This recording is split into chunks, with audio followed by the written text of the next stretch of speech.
Good afternoon, everyone. Welcome to our 3:15 session. My name is Susanna Monta. I'm in the Department of English here at Notre Dame, and it's my honor to moderate this session. Our speaker today, Jennifer Frey, is Professor of Philosophy in the Department of Philosophy and Religion at the University of Tulsa. She is also a faculty fellow at the Institute for Human Ecology at the Catholic University of America and a New Begin Interfaith Fellow with the Carver Project. Her research focuses on topics of moral psychology and virtue. Among other honors, she was a 2015 recipient of a multi-million-dollar grant from the Templeton Foundation for a project entitled Virtue, Happiness, and the Meaning of Life. She also hosts a podcast on philosophy, theology, and literature entitled Sacred and Profane Love. Her title today is Tradition and Liberal Education. Please join me in welcoming Professor Frey.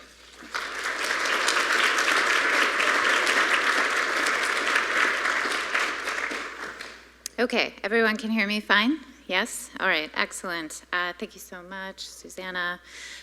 Thanks to Jenny for inviting me. Really privileged and happy to be here.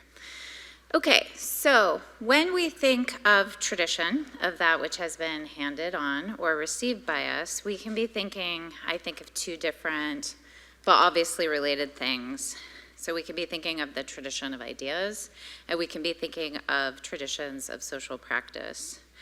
But I think when we are thinking about the topic of this lecture, tradition and liberal education, we should always have both in mind. So not just a canon or a set of texts and ideas, but also a set of practices that have taken various institutional forms. The ideas and practices of liberal education, of course, never belonged to a single institution or person or school, but we can nevertheless trace out a kind of red thread in the West of those various ideas and practices and their development and perhaps deformation over time. But what I want to suggest is that we can only fully grasp and hand on our own understanding of the value of liberal education in light of our knowledge of the ideas and practices that have, in fact, constituted it over the millennia. Or to put the point another way, our present practice of liberal education in whatever institution we find ourselves in ought to be carried out in a self-conscious way in light of the tradition of liberal education, both in terms of a set of ideas, a text explored, and a set of practices in which those ideas and texts are explored. So I'm going to try to motivate this larger claim about tradition and liberal education by setting up a pretty stark contrast between two different and competing visions of what sort of knowledge is essential to the university, both in terms of its pursuit and aspiration, and in terms of its production. So the first model is promoted by Max Weber, and the second model is promoted by Cardinal John Henry Newman, St. Cardinal John Henry Newman, now a doctor of the church.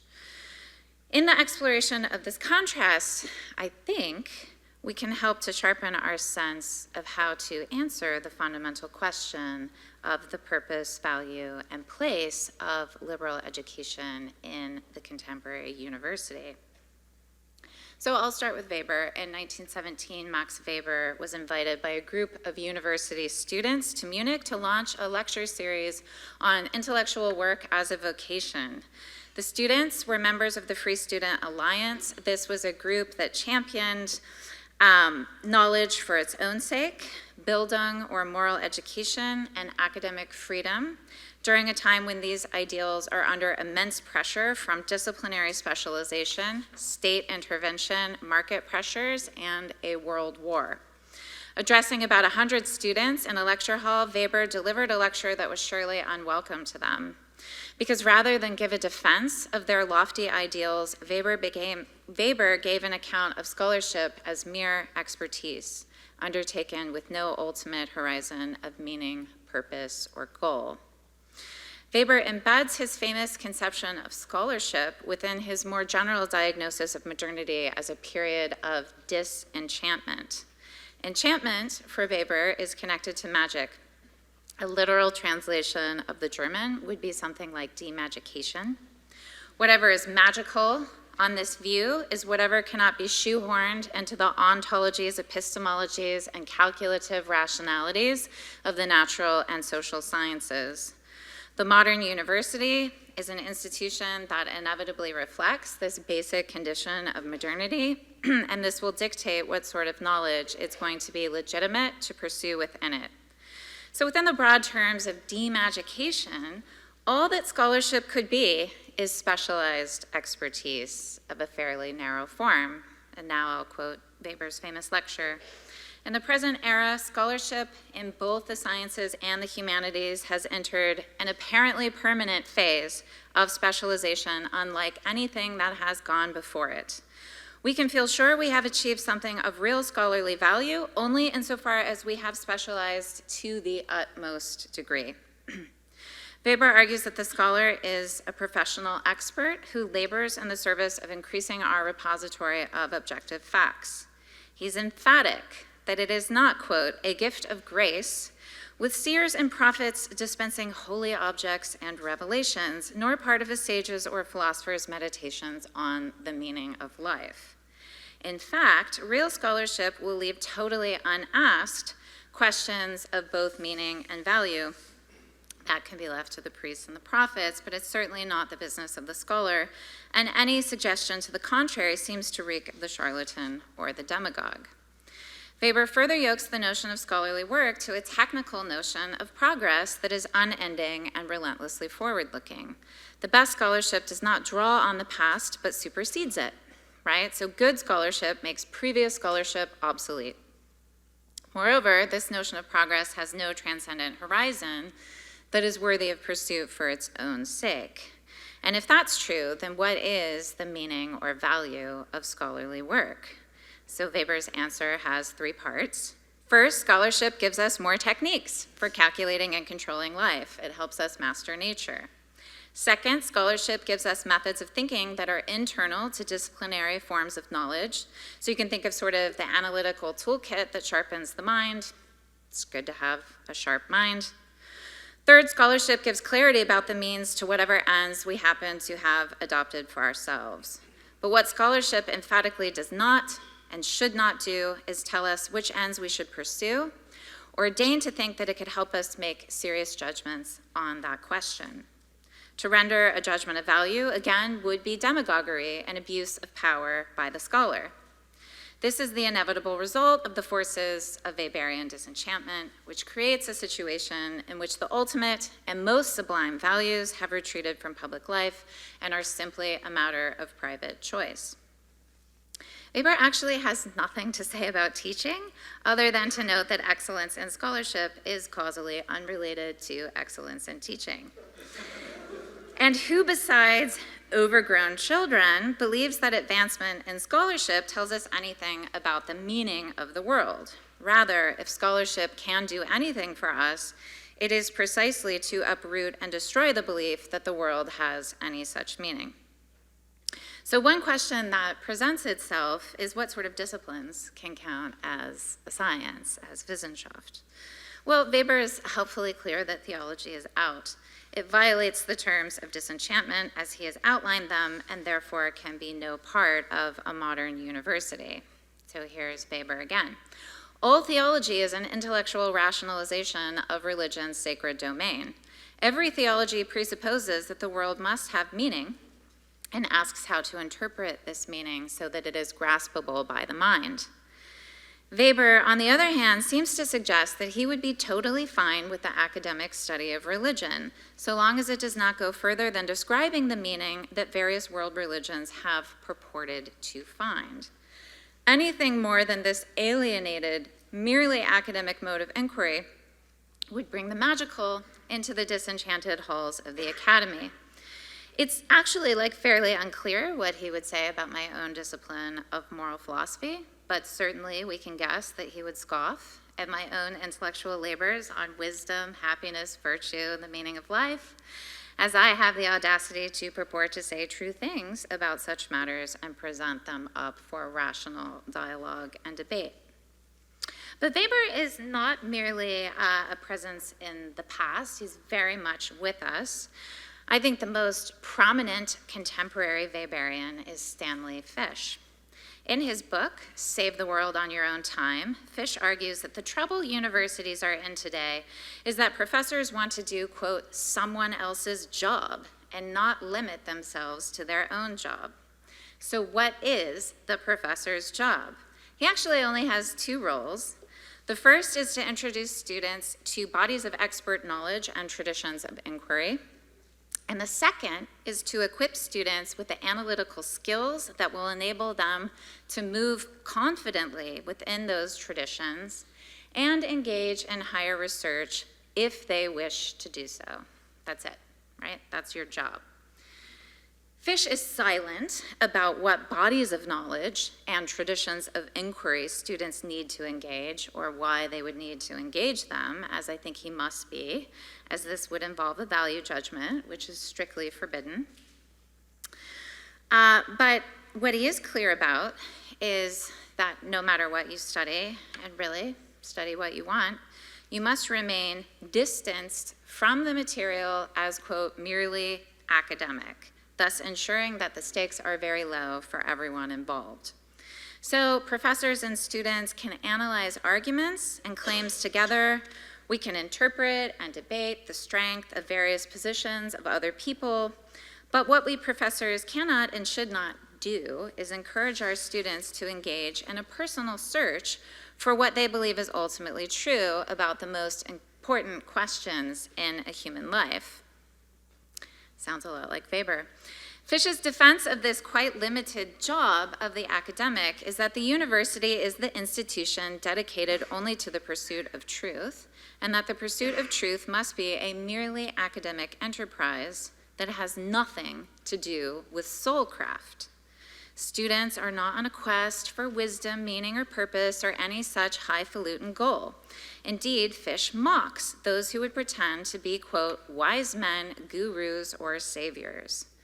The professor's only obligation is to present the academic material on the syllabus and introduce students to the, quote, state-of-the-art methods of analysis.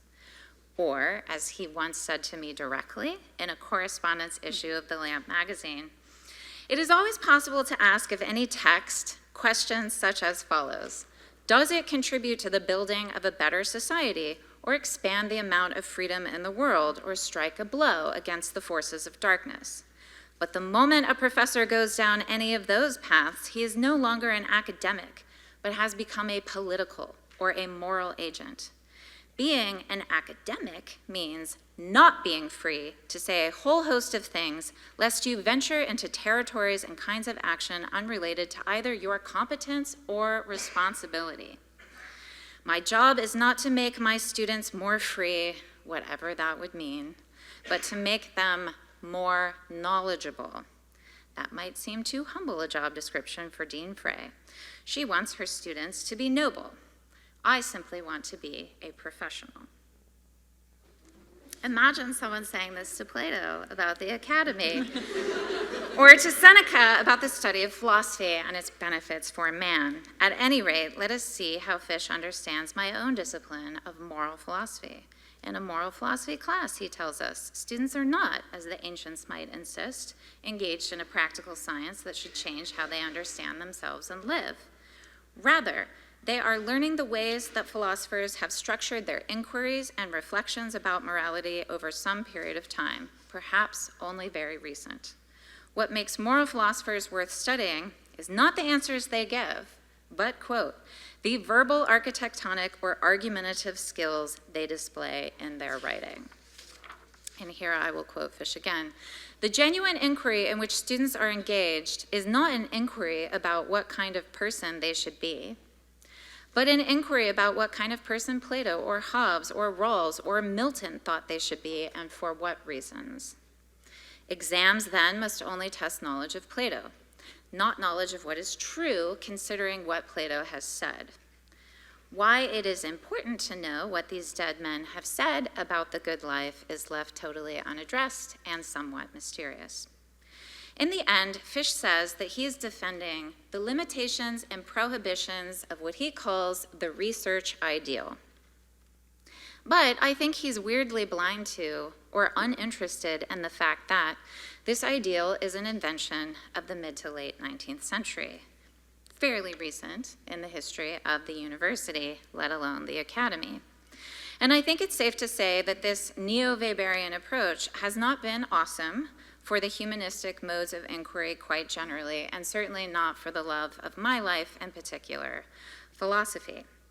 It seems to me, however, that the actual history of higher education in this country might matter to how we think both about its present and its possible future. That again, this tradition needs to be part of our self-understanding of the institutions we seek to serve and preserve. So indulge me for a few minutes while I give a brief history of that. Higher education in the United States began with small liberal arts colleges conceived on the English model, run by clergy and grounded in a classical curriculum taught by tutors rather than specialized professors, and this went on for roughly 200 to 250 years.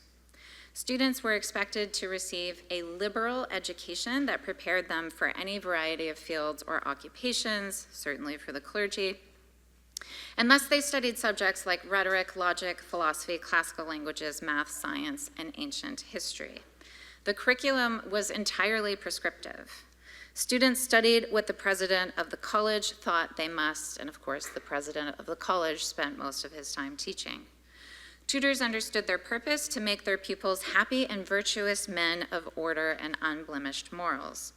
Capstone courses for graduating seniors were naturally in moral philosophy or theology, since they purported to graduate gentlemen with the proper moral dispositions and habits of mind that could go on to any number of careers or further courses of study. Tutors and college presidents understood themselves explicitly as acting in loco parentis for the young men that filled their campuses, and the moral formation of these pupils was paramount to the enterprise. They were forming good human beings and citizens, or at least they were trying to do this. Results inevitably varied. The German influence on higher education in the mid to late 19th century caused a sea change in how universities organize, understand, and evaluate themselves. By the late 19th century, the CV became the basis of hiring, and the lecture or the graduate seminar becomes the dominant form of university instruction. The telos of the university is similarly transformed along the way. Now its goal is to create, quote, new knowledge, rather than to pass on received wisdom, modes of enculturation, or the cultivation of personal morals. This sea change in the university's self-conception necessitated a change in the curriculum and the basic structure of the university. Universities, beginning with the oldest, Harvard, switched from a prescribed curriculum to an entirely elective system. The elective system eventually gives rise to the now familiar, balkanization of knowledge into majors and minors, and along with that, a massive explosion of departments and fields of studies, all of which was based on the idea that the students' passions and inclinations in politics should be the basis of a university education. Now, one important part of this transformation of the university's self-conception was the creation of the contemporary professoriate, of which I am a member. The self-conception of the professor as a knowledge worker is born. A good professor is measured by his publication record and his impact in one's field. The adoption of the publish or perish mandate meant that facially neutral measures of meritocratic success in the university become yoked to the production of disciplinary knowledge. The best professors will be rewarded by having little to no teaching responsibilities, certainly not at the undergraduate level, and superior faculty has little to no concern for teaching at all. Institutionally, undergraduate education becomes an afterthought, and the general education curriculum, which at this stage is a mostly incoherent set of requirements that might be addressed within a variety of disciplines in a variety of ways, was delegated to graduate students, adjuncts, or permanent lecturers, an academic underclass whose power and reputation within the university were next to nothing compared to their high research counterparts on the tenure track. Generalists disappeared. Wisdom, not surprisingly, also disappears as a norm as well, and is replaced in the best case by truth, But more commonly, other ends began to crowd in as the goal of inquiry, especially as some entire disciplines began to question the concept of truth as just another vehicle for domination and control of other people. Now, if Fish and Weber are correct, then the liberal arts college ideal in this country was always a weird and illegitimate starting point. And only the research ideal is defensible in our new age of disenchantment and alienation from ultimate ends and forms of knowledge that go beyond mere expertise. I think what's really strange about Stanley Fish is that he insists that his research ideal has Aristotle and John Henry Newman as its forerunners. But Aristotle's conception of liberal education and Newman's idea of a university, which is very explicitly based on it, I think could not be further from the vocation of the scholar advocated by Weber and Fish. So I want to turn to that now for its explication as the contrast case. So Newman's idea of a university, which is a series of lectures that he gave in 1852, that's 12 years before Max Weber is even born. In these lectures, Newman advocates for the idea of a university that is focused primarily on liberal knowledge that is sought for its own sake, as this cultivates a habit of mind that he claims befits a free person. For Newman, a university is concerned first and foremost not with the advancement of knowledge, but its diffusion and extension. Now, obviously, Newman is a saint and a doctor of the church and a theologian, but I want you to focus on the fact that his definition of a university has nothing essentially to do with Christianity or the Catholic Church.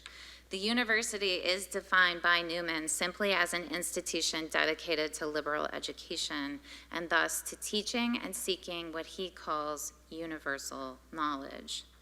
Newman is most concerned that the university be a place where the whole of liberal knowledge is represented and handed on. It is not simply that no part of this knowledge can be left out, although he is keen that theology cannot be left out, but that this knowledge must form a whole or be comprehended as a unity. Like Weber, Newman speaks of knowledge in terms of facts, but unlike Weber, he thinks that we can know facts beyond what strictly empirical methods might deliver. He thinks we can have knowledge through intuition, through testimony, through abstract reasoning from first principles, and he of course recognizes that tradition plays a powerful role in our asking and answering questions about human desires, needs, and ultimate ends in particular. But by whatever licit means we come to have such knowledge, he thinks it must fit into a larger system or unified account of what can be known. So truth, then, is not simply the grasping of facts, making true assertions about particulars. It involves that, of course, but also, and crucially, understanding these facts in relation to one another as a part of a totality, right? A comprehensive system of knowledge that is truly universal. And Newman also has an idea of progress, but by contrast with Weber's, it's about making advances towards seeing how the parts of truth relate to this greater whole of truth. Behind this idea of truth is a conception of the universe, the totality of being or reality, as something intrinsically intelligible or knowable by us. There can be no universal knowledge without this concept of a universe. And for Newman, and this is really the key thing, there can be no university without a universe and the pursuit and advancement of universal knowledge. If we accept this model of universal knowledge as a kind of regulative ideal towards which the university ought to strive in all of its varying intellectual endeavors, then we can start to see how all the disciplines taught within the university ought, at least in principle, to bear upon one another, right? Each science has to understand itself to be incomplete without the other sciences in the university, and each must recognize the respects in which the other sciences are also contributing to that whole of universal knowledge. So that all departments within Newman's ideal university have to understand themselves as making a necessary but radically incomplete contribution to that whole of knowledge. Each professor then understands himself not merely as seeking the truth from within his disciplinary methodology and perspective, but as doing that for the sake of something higher that transcends the narrowly disciplinary, the universe or universal knowledge, or what is the same thing for Newman, philosophical knowledge or wisdom. Newman's ideal knower is not an expert or a technocrat, but someone who possesses the intellectual virtue of wisdom in whatever his mode of study is, and who works under a strong sense of the humility of that endeavor. For this reason, philosophy, the discipline which is especially concerned with the pursuit of wisdom, has a privileged position in Newman's ideal university, much like it did in its medieval counterpart. Ultimately, what Newman advocates is for philosophical knowledge to be communicated within every university discipline. And he argues that as we move towards philosophical knowledge of whatever we study, right, we do this only insofar as we can begin to see how the different disciplinary truths relate to that greater truth of the universe. And it follows from this that all university creatures, students and professors alike, will need some training in philosophy. Now, I want to address Newman's account of what universal knowledge is for, because this is where happiness, understood as something substantive, like complete human fulfillment, enters into his picture. The pursuit of universal knowledge is good in and of itself because we are rational creatures. And wisdom is a form of intellectual perfection for a rational creature. It's an intellectual virtue rather than a mere analytical skill that sharpens the mind. Indeed, it is the highest power in us, ordered to the highest object we might study, the universe. Thus, as we acquire this habit of mind through our university study, we are advancing our own flourishing or perfection as a human person. There is no higher goal we could pursue, which is why such an education is truly liberal, befitting a free person, a person whose mind is not narrow, but broad and deep, who can see the forest for the trees, who can connect the particular to the general, who knows how to ask the right sorts of questions in the right context, and most importantly, who knows the limits of expertise and who sees clearly the need and the right context for higher and more complex forms of knowledge that are necessary for human flourishing. And a university is important to civilization precisely because it cultivates this highest form of human knowledge. So here's Newman. Hence it is that an education, such an education, is called liberal. For a habit of mind is formed which lasts throughout life, of which the attributes are freedom, patience, moderation, and wisdom, what I have ventured to call a philosophical habit. This is the special fruit of the education that is furnished at a university. So the contemplative habits of mind that a liberal education cultivates is good without qualification simply because it contributes to human flourishing. More specifically, it fulfills that natural human desire we have to know and understand reality that so deeply impressed Aristotle in the opening of his Metaphysics and Plato throughout his entire corpus. It is this natural desire distinctive of the human person that is properly cultivated by a truly liberal education. It specifically directs that desire towards the highest and most necessary forms of knowledge. It asks us not merely to seek the truth, but to ascend to the heights of wisdom, insofar as we are able to do this, because our fulfillment as human persons depends on this upward movement from the particular to the general and the universal. Now, what I want to stress is that for Newman, there is wisdom to be sought within any disciplinary mode of inquiry, so long as we ground the discipline in forms of philosophical knowledge. In principle, Newman holds out the promise that we can have wise engineers, wise lawyers, wise biochemists, and wise doctors. The key, again, is to be training students in those philosophical habits of mind as one advances within one's disciplinary bounds, keeping an eye out for the wider horizon of philosophical knowledge of the universe. For it's this wider horizon that leads us to contemplate the ultimate things, and yes, the contemplation of ultimate questions is and always will be the stuff of wisdom.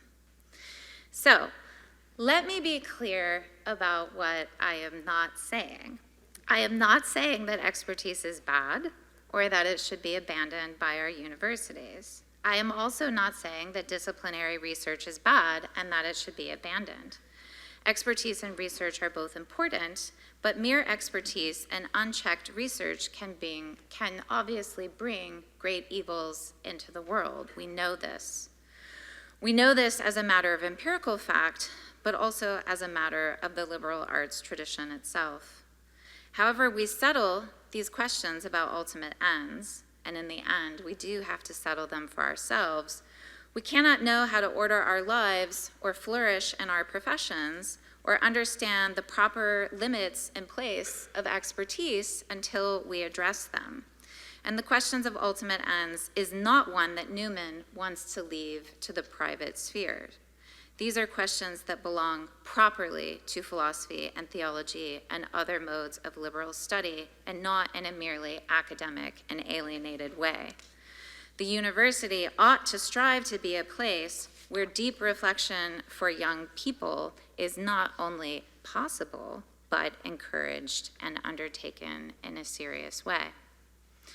It follows from this, I think, that the pursuit of any disciplinary knowledge must have an ineliminable liberal foundation, so that when we're thinking about general education, when we're thinking of what we say every university student needs to study and every university professor needs to teach, we should always be thinking of a liberal education, an education that seeks to instill the habits of mind that are necessary for specialized knowledge to be at its best. And we should look to the practices of liberal education in the past, in particular to the practices of the residential college, to think of how that general education should be adapted to our present and how it can evolve and be expanded in our future. Now, Weber and Fisch's ideal of a knowledge worker living out the research ideal, I think really could not be more foreign to Newman's essentially Aristotelian conception of a university. But I also want to stress that it is out of joint with the history of our universities and higher education in the West. And I say that because Fisch's knowledge worker is merely an academic expert and thus a mere technocrat who limits himself to the inculcation of disciplinary skills in which he himself has been narrowly trained. I want to suggest that this has nothing to do with liberal learning, because there is nothing liberating about being trained to produce scholarship in Fisch's narrow sense. Fisch's account of the university is then, I would argue, opposed to liberal education rather than being a sane and reasonable defense of it, as he so often claims. I agree with Andrew Del Blanco, a secular Jewish professor at Columbia University, that we have much to learn from and admire in the clerical past of the American college and the medieval university. And first and foremost is the idea that liberal education does, in fact, have to do with character formation and not just the acquisition of technical skills, and that it needs to take place in a community that shares the common end of growing in wisdom, a common end that I do believe is liberating in a very real sense. I think we should not forget that a merely technocratic approach to higher education understands itself as a training for a life of work, whether that is the intellectual work of the professoriate or the practical work of the engineer or the entrepreneur. While such an education will always have its place, even within a university education cannot be reduced to that and remain higher in any deep or meaningful sense that could possibly distinguish it from a trade school. For no matter what career you choose in life, including the career of the professor, you still have to know what your work is for and what your money is for and what you are living for. And if you are never trained to ask and answer the question of what it is for, if we never let ourselves wonder in a serious way about who and what we are and where we are going and why we are going there, then I think we are not as free as we otherwise might be. And then the worry is that our free time is nothing more than a brief restorative period that allows us to get back to work more efficiently and productively. We are free in the relevant sense to the extent that we have cultivated those philosophical habits of mind that direct us towards wisdom, where wisdom includes, first and foremost, the cultivation of a vision of what is true, good, and beautiful that hangs together and makes sense for us in such a way that we could actually live a meaningful and purposeful life under it. A liberally educated person has begun that process of reflecting deeply and in a disciplined way about what is true, good, and beautiful. Such a person understands that a vision of life is necessary for free choice, and that the cultivation of such a vision is the essential task of a free person. Because when we cultivate such a vision, perhaps through the careful study of the masterworks that have addressed these questions before us, and with others who are searching out their own answers alongside us, we are cultivating an interior freedom to flourish as human persons, rather than an external freedom to choose this or that given untutored desire. This process involves not merely a training of the mind, but a training of desire. And so, of course, it is also concerned with character. How could it not be? One will not make progress in wisdom without humility, courage, civility, and a disciplined appetite for knowledge, among other things. And if the university wants to tell everyone that such freedom is none of its business, that these matters should be left to the priests and the prophets and the sages outside the serious walls of the academy, where all study is alienated and depersonalized and measured by its usefulness to some predetermined practical goal, then we really need to question whether there is any difference between a university and a trade school at all. And it seems to me that the difference becomes more obscure every day. In closing, and I promise you this is my last point, I want to say something that I hope will bring the tradition of ideas and the tradition of practice together, which is the role of a set curriculum in a liberal arts core or general education requirement. I would like people to take seriously, again, the idea that the best way to create a real community of learners is to give them an actually shared learning experience, such as a set of shared texts that they all read and discuss together, as they do at the University of Chicago or Columbia, or lately, the University of Tulsa. The benefits of this are obvious. They learn from one another, right? They form a community around this set of questions and texts. A community of faculty form where they learn from one another. And faculty are invited to step outside the comfort of their own expertise and be appropriate guides to a great conversation that is taking place across disciplines and across campus. But I think we must never forget that liberal learning is not merely a canon or a tradition of texts or a set of questions. It's a practice, it's a way of understanding education, and it's a way of being in the classroom. One can teach Homer in the wrong way in general education, namely in the way that it seems to me that Fish or Weber prescribes, which is just for the sake of creating Wissenschaft. Very few students are going to get much out of that. But if you approach them with these great texts and asking them, what does it mean for us now?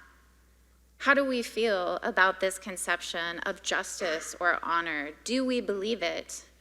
You will find a kind of magic or alchemy that happens in the classroom. But that is not just a matter of the text, but a matter of the approach and teaching. Thanks for your attention.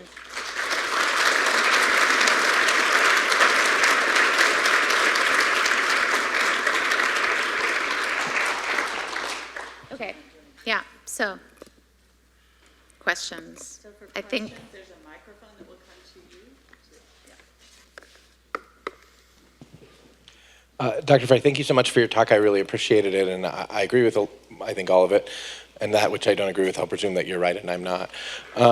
But I guess my question is, it seems to me that the kind of like intentional human formation that you ascribe to the task of the university is a sort of labor and relationship intensive kind of thing that is very difficult to achieve at a large land grant university, but also very difficult to probably achieve at a sort of large R1 Catholic university. And that sort of presents a challenge for a lot of educators. I can see how this happens in a sort of a St. John's College or something similar to that, or what I like to think of as sort of the weird small Catholic colleges doing their weird small Catholic college thing and forming people with intentionality.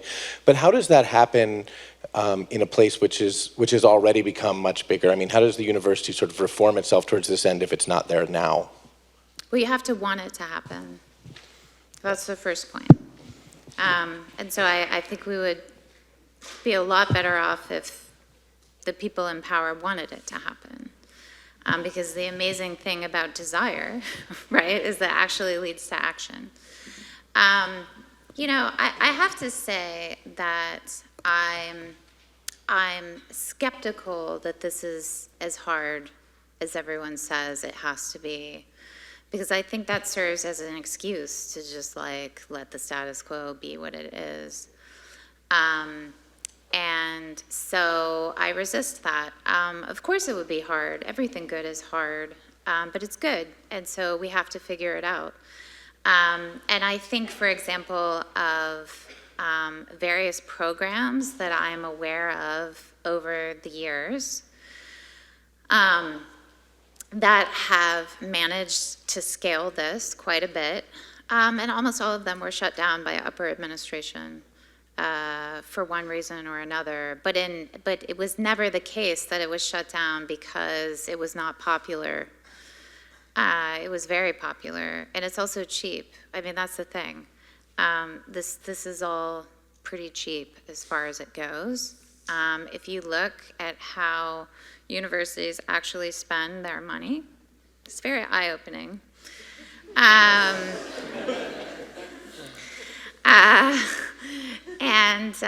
You know, I mean, we have to really question, you know, the decisions that we're making about what we are and what we are not willing to spend money on.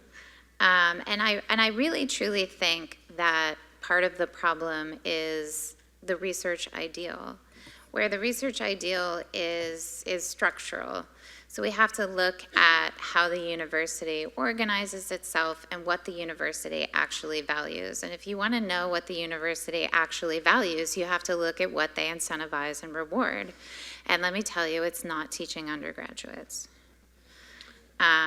We will pay lip service to that, and that's it, no more. And increasingly, of course, we have given all of that over to an academic underclass. And of course, there are moral issues, right? Issues of justice about that. But even if it were just, right, it would still be questionable why it is that the university is not interested in undergraduate education. I believe that the reason that they are not interested in it is because if you look at how universities evaluate themselves, how they rank themselves,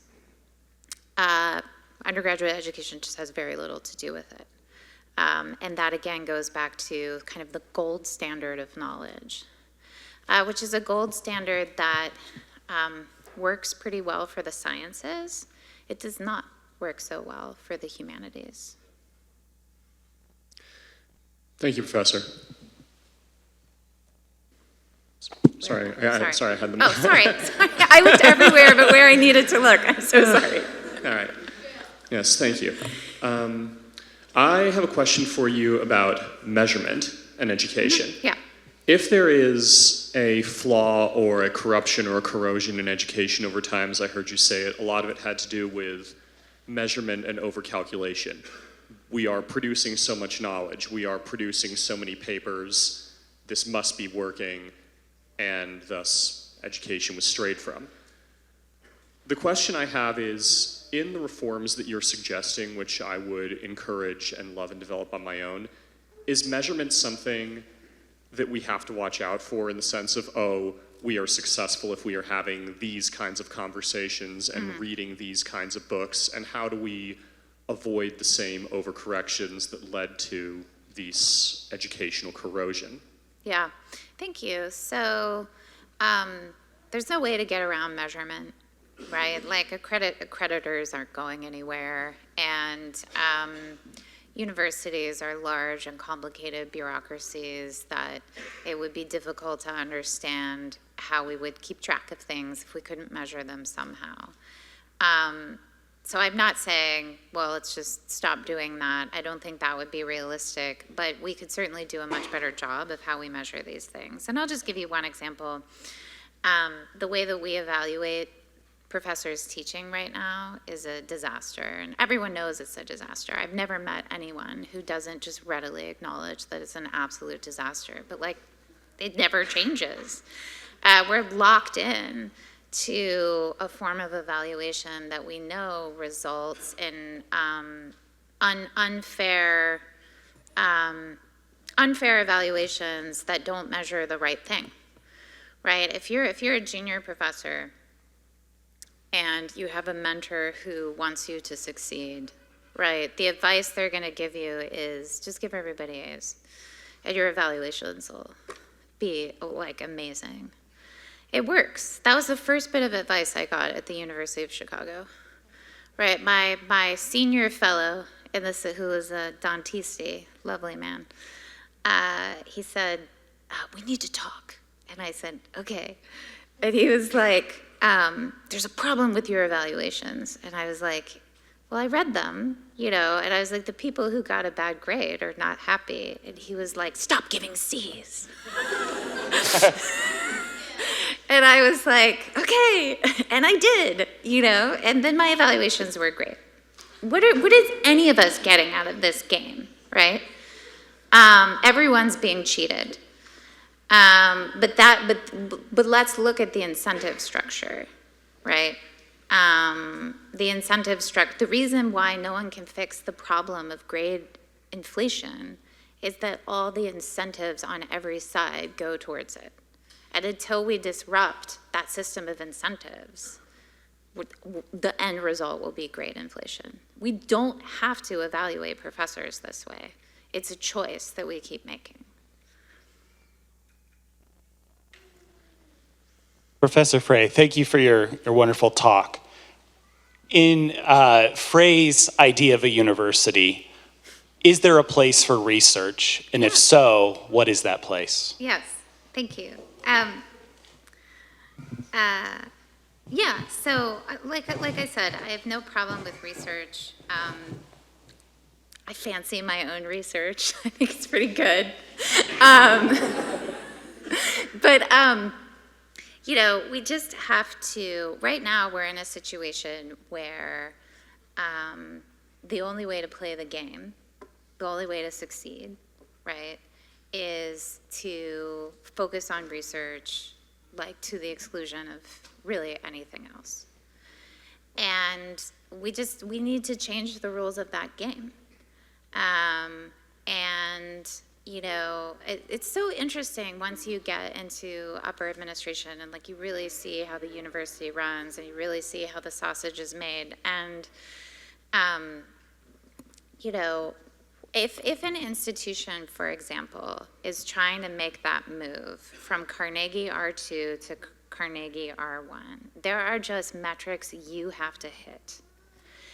And if that is in your strategic plan, right, you are just gunning for those metrics, and every dean has got to be like writing the faculty, we need more dollars, we need more grad students, we need these things, or we're not going to get that designation. Why do we want the designation?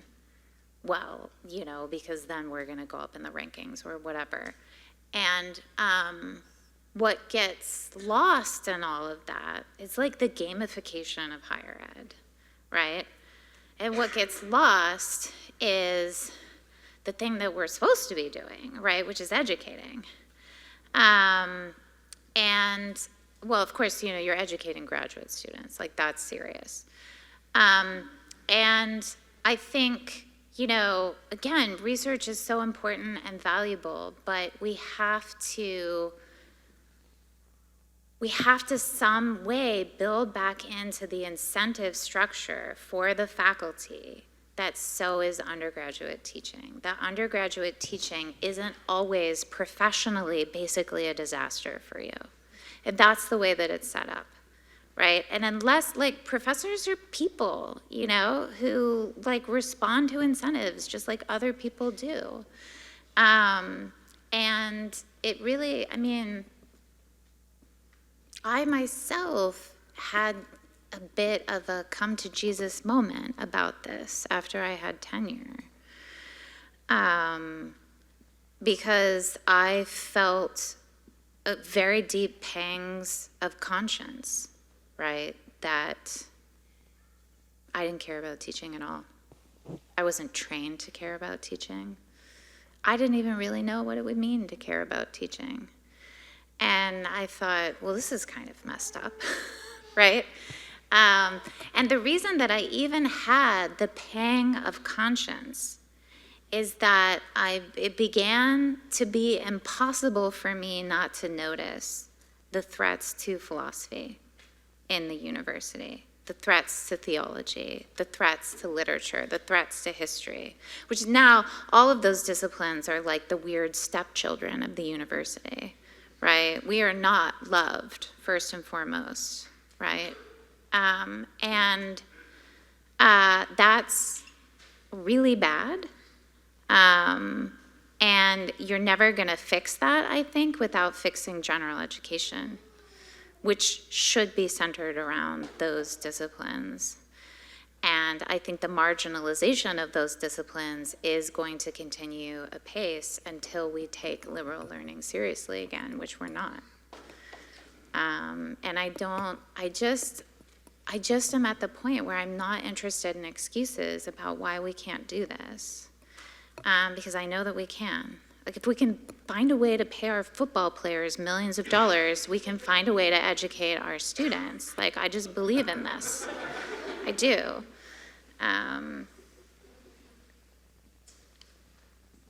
Hi, thank you so much. I have 10 questions swirling around. Pick one. Pick your favorite. I'm trying. So can I just, the context for this question is that I'm at the University of Chicago, and right now we're feeling the opposite kind of pressure in the humanities, where they're gutting graduate education and have doubled the undergraduate population and are doubling it more. Mm-hmm.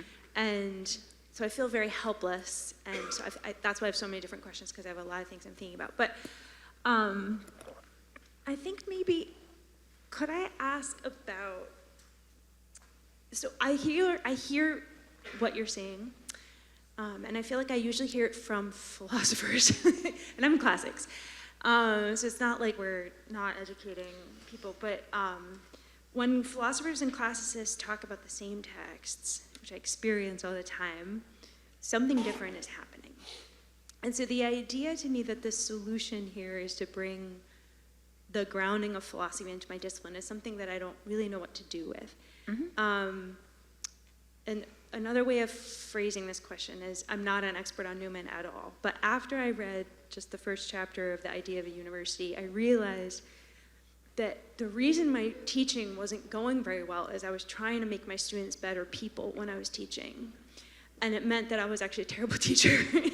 And once I just started teaching the Oresteia for what it was, it all went a lot better. And so where I came to with all that was something like unity of truth. Eventually, the sort of by osmosis, the goodness, because it's a transcendental with truth, they'll sort of hopefully become slightly better. But what I really need to do is focus on the meaning of the Oresteia. So I guess my question is, can you tell me, if you were not a philosopher, what would it mean to you in a different discipline to ground it in philosophy? Yeah, so thank you for that question. So I don't think that, I think it would be a misunderstanding of what I'm saying to say that in teaching, whatever kind of classical literature, right? Your goal is to make your students better people. I don't, right, it's not like that.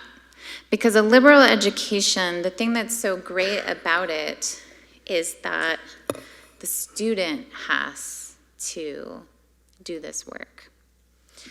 And so really what you're doing as the professor in the room is you're trying to help the student understand the material, but you're trying to help them understand the material in a way that is not bogged down and loaded with what I would call like the academic apparatus, right?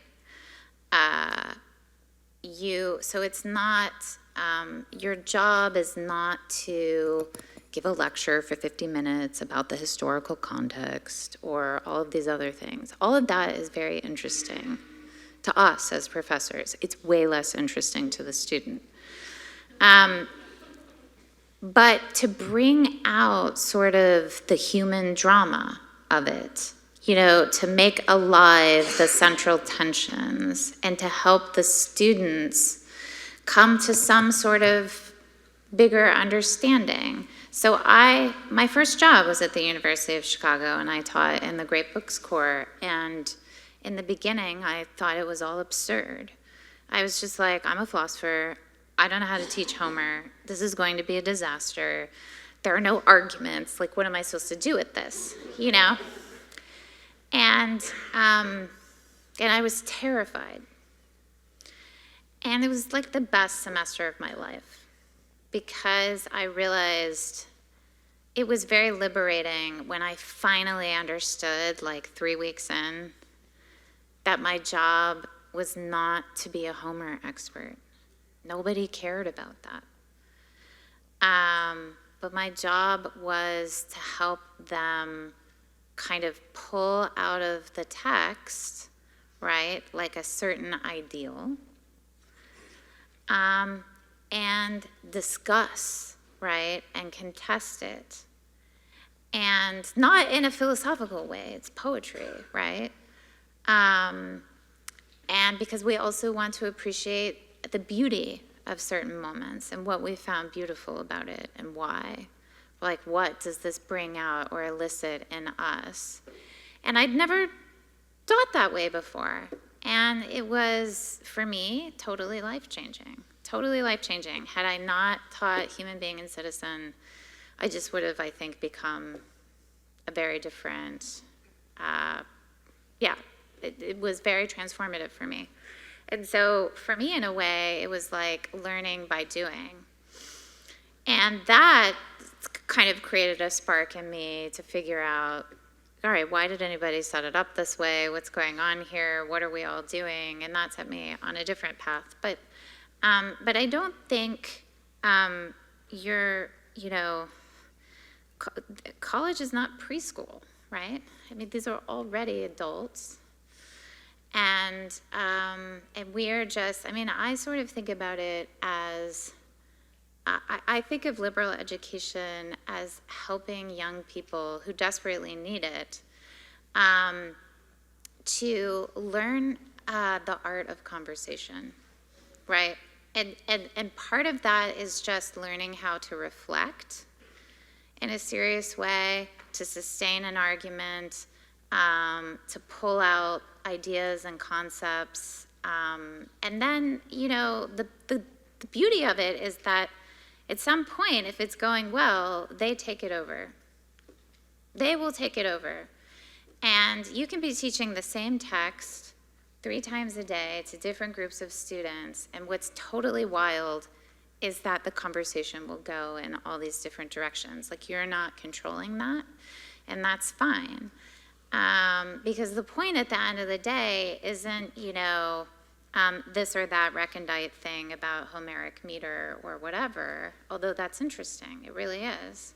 And lots of students will be interested in learning more Homer, right? Not all of them, but plenty of them. And then you can get into that, but it's really to ignite that spark and try to guide it, right, as the conversation continues throughout the semester. And that's going to strike the professor as dilettantism, right, as unserious.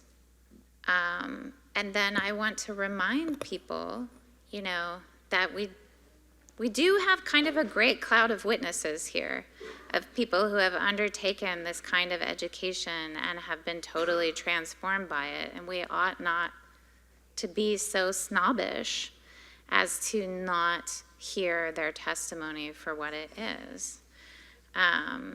And so I think it's very valuable. You know, it's an institutional question how much time you give over to it. But given that most of our institutions are giving no time to it whatsoever, you know, we should have a conversation about that. Yes. Thank you very much. I was thinking about the passage where Newman says, quarry the rock with a razor, or moor the vessel with a thread of silk, and then may you hope to conquer the giants of human passion and pride with the intellect. Yeah. And that the liberal education makes the gentleman but not the Christian. Yeah. But clearly there's a moral task as well. Is this an issue of the intellect versus the affections, or maybe a necessary but an insufficient start? But what's our task then as educators? Yeah, I mean, I think it depends on the institution you're in, right? You can probably do a lot more at a place like Baylor or Notre Dame than you can at a place like the University of Tulsa, which is secular, or the University of South Carolina, where I was, which is secular. But I also just think generally, you know, liberal education is a starting point, right, but not the end point, and it can't do everything, right? But it does one thing really well, right, which is to train the mind so that it has certain skills for sure, but has those skills in service of something much deeper, which is like a reflection on these larger, more universal set of questions. And liberal education is not just the humanities, right? It wasn't that traditionally. It doesn't have to be that now.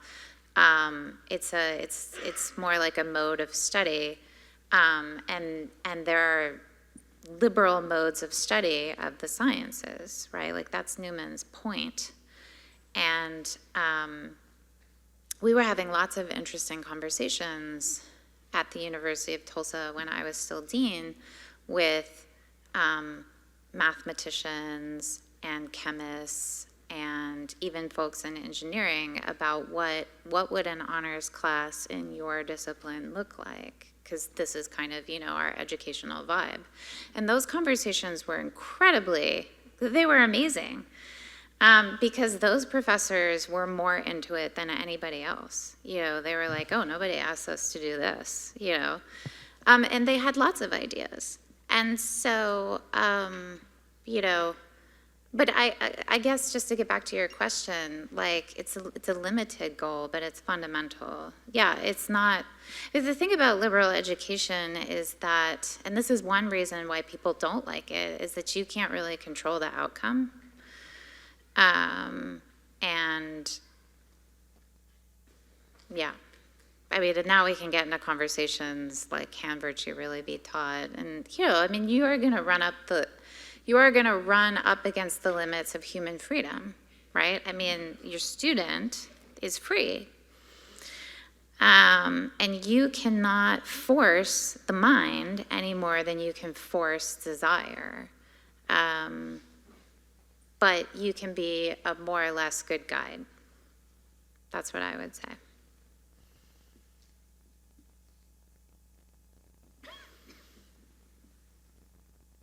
Thanks. In the lecture and then the ensuing conversation, the contours of a reform agenda sort of begin to emerge with several different areas. And it's been largely implicit, so I just wanted to put it as an explicit matter. It looks like so far we've mentioned changing the what and how we teach undergraduates, also changing how we evaluate faculty members. Yes. And even accreditation, which Yes. which is vitally important. The one that hasn't been mentioned, but I think probably also needs to go on the list, is how we train graduate students who Yes. are in Oh my gosh, PhD yes. programs. Yes. If there are other explicit elements, sort of practical suggestions that we who are faculty members at other institutions can take home with us to start to move the ball on, I'd love to hear it. Yes. So I think, I mean, first of all, I don't know what it's like for everyone. Obviously, I'm limited by my own finite perspective, but my experience and the experience of most people that I know in the academy is that it was no part of our graduate training to have any idea how to teach. Like at some point, and depending on the program, you were just thrown in there. At the most elite programs in my field, you actually never taught. And that's what made it fancy. And nobody cared. I mean, why would you waste your time? And then these poor souls, you know, when they had to put together the teaching portfolio, were just like, I've got nothing. You know, but their PhD was so shiny that it didn't matter. So I think like the first obvious step is to have some kind of concern for teaching, for, you know, I think eventually, you know, people cottoned on to the idea that, well, you know, sexual harassment training might be good or whatever, but that was clearly just to like prevent litigation. So I think a certain kind of seriousness of purpose about the fact that it is part of the professor's job to teach, right? And again, that is going to have to be an institutional change. It is going to have to come from the provost's office. It is going to have to be serious.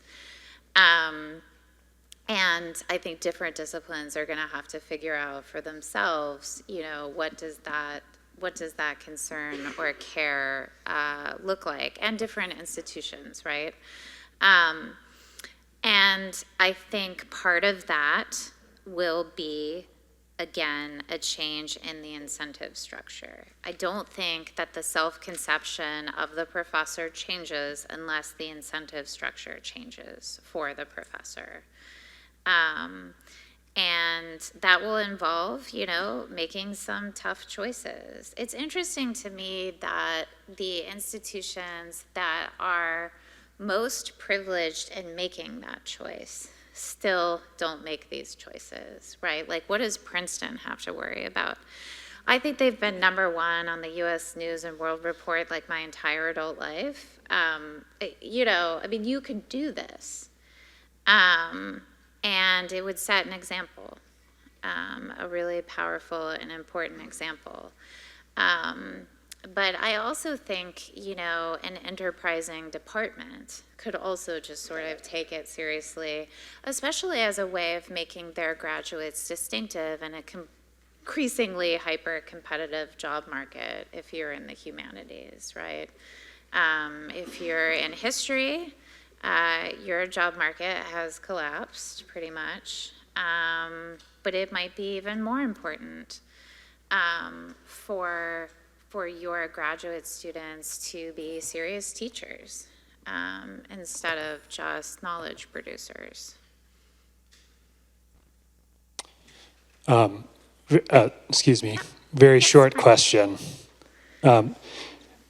Is liberal education at the university level for everyone? Yes, I think yes. I think yes. I think in a democracy, the answer has to be yes. Now, it is very hard to deliver it to everyone. But again, I think that's no reason not to try. I think I would kind of put a qualifier on it that, you know, university education takes a certain amount of, you know, intelligence and ability. And there might be some external impediments to that, so that we can't literally be everyone. But for everyone who has the baseline ability, right, to do college level work, yes, I do think, You know, there is no reason why it should not be part of community college or junior college. And I actually think that we should be investing in projects of bringing liberal education to people completely outside of the academy, who might be outside of the academy for different reasons. They might be in prison. They might be they might just have overwhelming access issues due to lack of resources. There are enterprising foundations and groups that are supporting that, but obviously we could be supporting it at a much higher level. Liberal education is older than the university, much, much older than the university. It was never confined to the university. It's interesting to me that now the university seems to be the place where you're least likely to find it. But it is responding to a fundamental human need, so it is for everyone, yeah. Mm-hmm. Just as a quick follow-up, there are trade schools now where you can get a liberal education. Yes, yes. Yeah, that's so interesting. What's the name of the one in Illinois? Yeah. I mean, that's an interesting proposition because there the idea is that I think that my understanding of that particular kind of niche is that there's the recognition that the university isn't for everybody. It's really expensive. It takes way too long. Some people just want to learn a trade, but they also should be free people. I love that. That's great.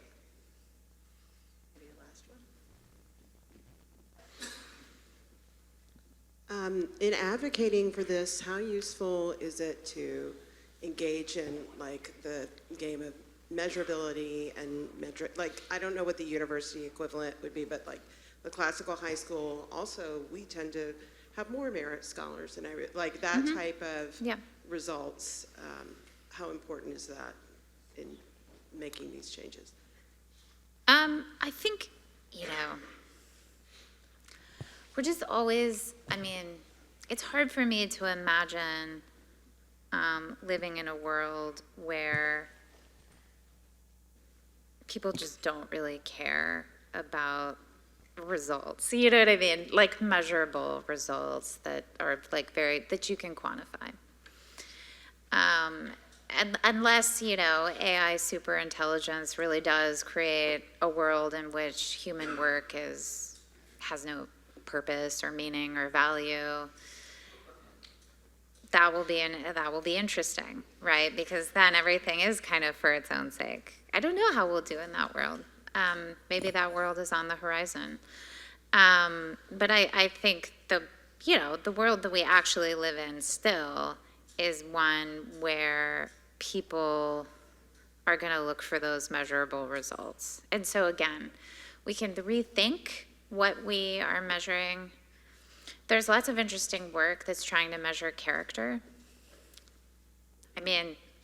It's really interesting stuff. I don't know. I think the jury's still out on that. But I'm not opposed to it. I'm not opposed to it on sort of philosophical grounds, because we do want some way of tracking your progress.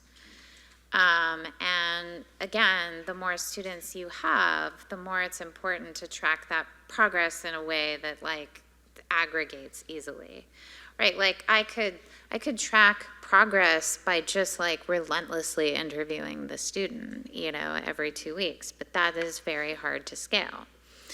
And there just is this tension. There's like a necessary tension between kind of the style and method of liberal learning and then just the sheer number of students that we want to undergo it. I'm not denying that tension, but I am saying that we should try to resolve that tension as much as we can. And we should not use that that tension as an excuse to just say, well, we can't do it, which is, I think, the reality. And I find that very interesting, because the same thing happens when people say, oh, it's elitist, so we can't do it. And I'm like, you're Princeton. I was just like, what are you saying? Like, you're, I just, yes, I mean, know yourself, like, even slightly. And frankly, I mean, it's just a fact that Princeton is an institute of elite reproduction, right? I forget the exact numbers, but the vast majority of kids at Princeton are from very wealthy families, right? And yes, I would like them to be liberally educated. Don't you? I mean, they're going to be running things. I think it's actually very important that they be liberally educated. I don't admire our current elite. I have to be honest. I think it could be a lot better. What's the point in denying that we have an elite? How does that help anything? We do, right? Do you want a better elite? And at the same time, do you want to try to work to bring these things to as many people as you can, right? Why would you not do that? So I don't buy it personally. I want to thank Jennifer Frey. We are at time, but for bringing this to all of us.